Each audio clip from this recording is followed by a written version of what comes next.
आओ अंदर। एक मिनट, ये चप्पल आप बाहर उतार देना प्लीज, क्योंकि हम बाहर के स्लीपर्स ना घर में यूज नहीं करते हैं। Okay. So coming straight to the point, आप मेरे बेटे को पढ़ा पाएंगे? यस मैम, मैं एक एक्सपीरियंस टीचर हूँ और मैंने कई बच्चों को पढ़ाया है। मुझे नहीं लगता तुम पढ़ा पाओगे।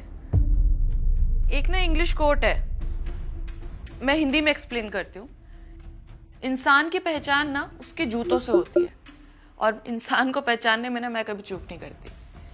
द पॉइंट इज कि मेरे बेटे का आईसीएसई बोर्ड है और सब कुछ इंग्लिश में ही होता है, और तुम्हें देख के लग रहा है कि तुम किसी गांव से बिलोंग करते हो। तुम्हारा रहन सहन, तुम्हारे कपड़े, सब कुछ।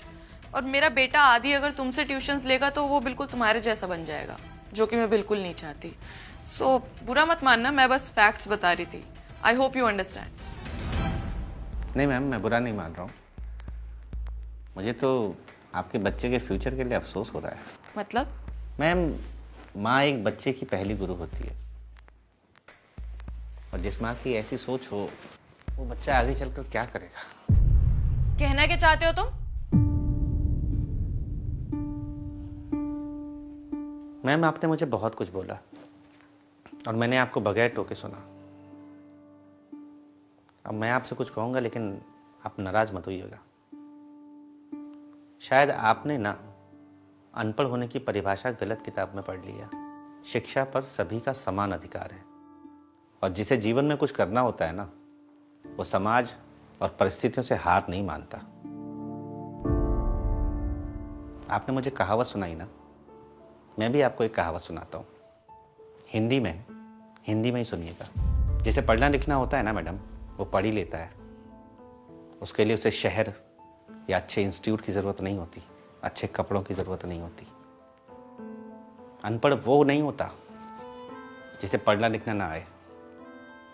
अनपढ़ वो होता है जिसे लोगों की इज्जत करना ना आए, जो दूसरे की शिक्षा का स्तर उसके कपड़ों से आके। गांव वाले ऐसा नहीं करते मैडम, वो सबकी इज्जत करना जानते हैं। हाँ, आपके इस शहर में पढ़े लिखे अनपढ़ जरूर हैं, जो एक मिनट नहीं लगाते दूसरे को बेइज्जत करने में।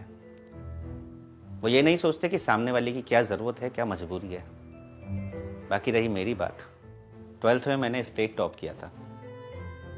यूपीएससी का मेंस क्लियर कर चुका हूँ, इसीलिए एनबी कोचिंग ने मुझे हायर किया है। बस कुछ परिवार की ज़रूरतें हैं जिनके लिए ट्यूशन पढ़ाता हूँ, और जितना मुझे इस ट्यूशन की ज़रूरत है ना, उससे ज़्यादा आपके बच्चे को एक अच्छे टीचर की ज़रूरत है। I hope you understand. Thank you madam, have a nice day. Sir,